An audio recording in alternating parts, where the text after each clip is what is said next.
काम, क्रोध, लोभ, मोह, मद, मत्सर, ये 6 दोष हैं जो जीव को पतन के मार्ग में ले जाते हैं। इससे साधक कैसे बचे महाराज जी? अब वही पता है ना कि जिस वस्तु, व्यक्ति, स्थान के संग से हमारा भजन छूटे, हमारे गंदे आचरण बनने लगे, हमारा मन गंदा होने लगे, उस चूंकि क्या होता है इन अवस्थाओं में, जैसे भजन मार्ग में चल रहे हैं और साल भर से संयम में है, मन को एक जलन होती है, उसको भोग चाहिए, खुली बात समझो, मन को विषय चाहिए।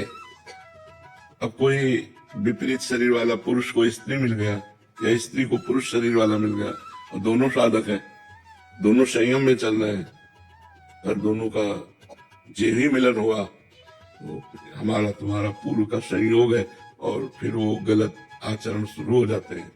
तो हमें लगता है कि इसीलिए गुरु आज्ञा में रहना अनिवार्य है, गुरुजनों की आज्ञा में रह करके कि अगर ऐसा है कि भगवान का हमारा आपका संयोग है तो चलो गुरु जी के पास और उनसे हाँ करवा दो, तो गुरु से चल भाग जाएगा, फिर कोई साथ थोड़ी आएगा। फिर ऐसे क्या है कि मीठी मीठी बातें करके हम लोग आपस में भ्रष्ट हो जाते हैं और फिर जब साल 6 महीना बाद कटुता पैदा होती तो फिर अलग अलग होकर एक दूसरे की निंदा करने लगे।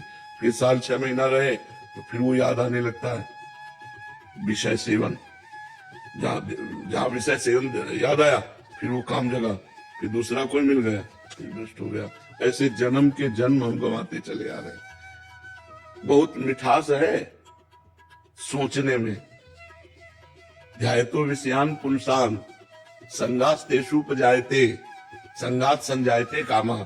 ये बात बहुत समझनी साधक साधिकाओं को कि अगर आप वास्तविक भगवत प्राप्ति करना चाहते हैं और विपरीत शरीर का संग करेंगे, स्त्री शरीर का संग पुरुष शरीर का स्त्री शरीर, तो बचना असंभव है। चाहे जितनी कसम खा लो और चाहे जितनी पवित्रता से रहने का नियम ले लो, बच नहीं सकते।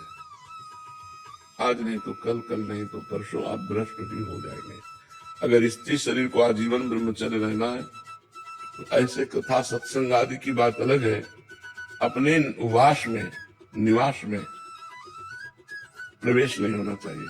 बहुत सारा युवा वर्ग आपसे जुड़ा हुआ है, कॉलेज के बच्चे यहाँ बच्चे जुड़े हैं, वो नए नए बच्चे हैं, बाहर से आते हैं, तो प्राय हम आपको बताए ना ये गंदगी बहुत फैल रही कि हम तुम साधक हैं। जी महाराज जी, वो संघ तो अच्छे के लिए हुआ, दोनों भगवत प्राप्ति के मार्ग पे चलेंगे, फिर वो कुसंग में परिणित हो गया। हाँ, अब जैसे नई नई बच्चियां, नए नए बच्चे भजन करना चाहते हैं, अब अंदर इंद्रियों की विलासिता मांग कर रही भोगों की, तो कहीं ना कहीं आकर्षण हुआ, वो भजन नहीं, वो बचना चाहे तो बच सकता है, जब आप ही नहीं बचना चाहते तो कौन बचा सकता है।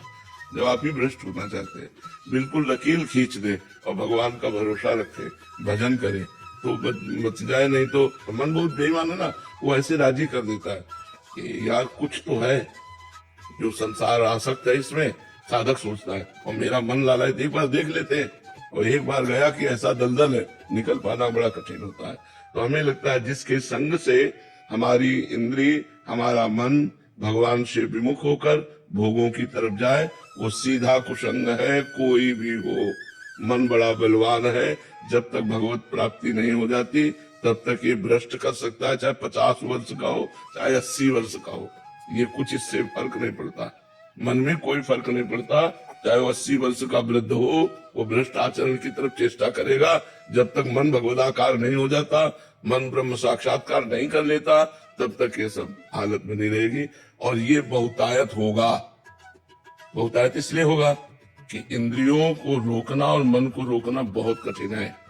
ये जाने मोरी छाती बचपन से बालाजी है ना, बहुत रोग आके इस मार्ग में आके बढ़ा जाता है। ऐसे थोड़ी बढ़ जाएगा कोई, ऐसे कोई नहीं बढ़ सकता है ये मैं निकल गया, ऐसा नहीं। कोई नहीं पीड़ा समझता हृदय की, जो संत हृदय की पीड़ा होती है उसे केवल भगवान समझते हैं। एक एक कदम कष्ट में सहते हुए, आखिरकार मनुष्य तो है, हृदय में उनके भी है, पर कोई तभी भगवान फिर कृपा करके दर्शन देते हैं जब देखते हैं सब कष्ट सहते हुए मेरे लिए, तब भगवान अपना लेते हैं। तो कष्ट सहकर चलना एक चढ़ाई पे चलना है और फिसलना बहुत आराम से है।